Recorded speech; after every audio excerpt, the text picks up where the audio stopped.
I wanted to talk about Islam and Kundalini, um, basically because I didn't see a video on YouTube that was like this, and it would have been awesome and beneficial if I had found one when I was doing my research and studies about this topic. Um, so I'm not going to explain what Kundalini is, a Kundalini experience, or a transpersonal awakening, or Kundalini awakening. Basically, most likely, if you've had it, if you've gone through it, you already know what it is. But I can kind of, I guess, recommend someone who has great videos on the topic on YouTube here. His name is Gabriel Kundalini. You could just look through his videos about the topic, about what it is, or how his experience was with it. And that's not the focus of my video. My video is more about how when something like this happens to you, and let's say you're from a traditional Islamic background, um, and from your knowledge, you don't know where to go from there. Like, it's not explicitly mentioned in text or hadith. It's not something that we're taught kind of like in Islam 101. So perhaps it would make you kind of anxious about it or not sure, because on one hand, you've had this amazing experience, and you know it has happened, and there's no if, ands, buts about it. And then on the other hand, there's no kind of text in your religion that you know of that support something like this happening, or so you think. So that's where I was at a while ago. And I actually just always, you turn to the Quran and you use it as like your foundation and your guide.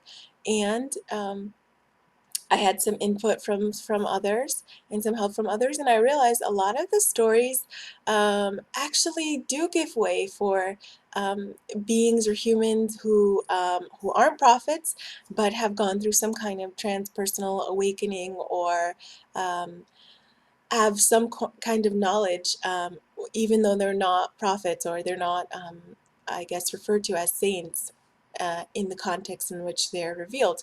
For example, if you take Surah Naml, and it talks about Prophet Suleiman, and it talks about Queen Saba or Sheba, and the Prophet alayhi salam is asking someone to get to steal the chair, the throne of Queen Sheba, and bring it to him. And he asked his whole congregation, and among them are genies, of course, and he was also a prophet who could speak to animals. So he had beasts, genies, and human beings. And actually, in the surah, it actually says a person, someone who knows about these things, said, "I'll bring you the throne as quick as you want it." And then a, genie interrupts and is like, "I'll bring it to you in the flash of an eye, in a blink of an eye." So, and then he goes and he brings it. But what I want to focus on is that person there was a human. He was not a prophet. He was not a contemporary of Prophet Suleiman. And yet he was a person who kind of had this power and this knowing, not only where the chair was, but knowing that he could bring it back. So he's someone who understood like the metaphysical world, and he wasn't a magical being or creature. He was, from Beni Adam. Another such example, of course, more famous than that, is with Prophet Musa. And we all know the story where he was following a wise man. A lot of traditions called him Khidir, or green, a green man. And if you look in other cultures, you see there does exist this green man in stories, who's just this wise kind of man. Um, who just knows, who has like a leg up on other people in regards to knowledge and spirituality. And so here we have Prophet Musa alayhi salam following around this man, and he keeps interrupting and butting and asking questions and things like that. And the man is patient with him up until the point where he's not, and Prophet Moses has learned his lesson. Um,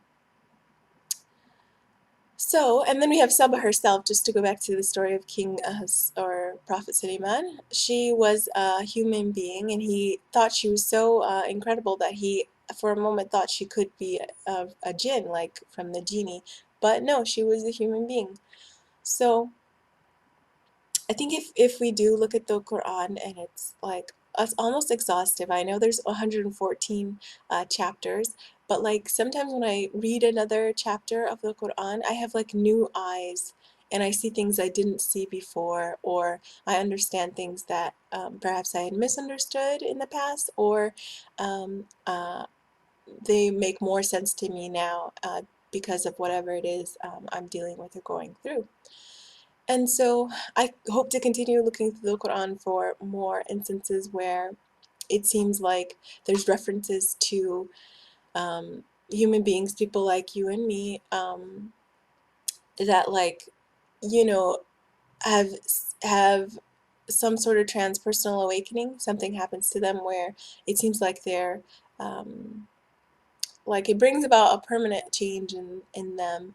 Um, and who's to say why, who's to say what it is, and who's to say you know it can't happen to anyone else. I didn't go looking for it, and a lot of the people I know that have gone through transpersonal awakenings weren't really searching for it or really striving for it. It just kind of happened to them, and sometimes it takes years for them to be right again, or sometimes they just succumb to whatever it is that they've understood from it. So um, anyway, lots of useful stuff on YouTube, and Gabriel Kundalini is great and helpful. Lots of different websites that I can link below. I have a question for anyone listening. For any of you maybe who haven't had a Kundalini experience, or have, it doesn't matter. My question is, have you ever watched someone go through a Kundalini awakening? If so, I would love to hear how that experience was for you, and what you experienced just observing them in that way.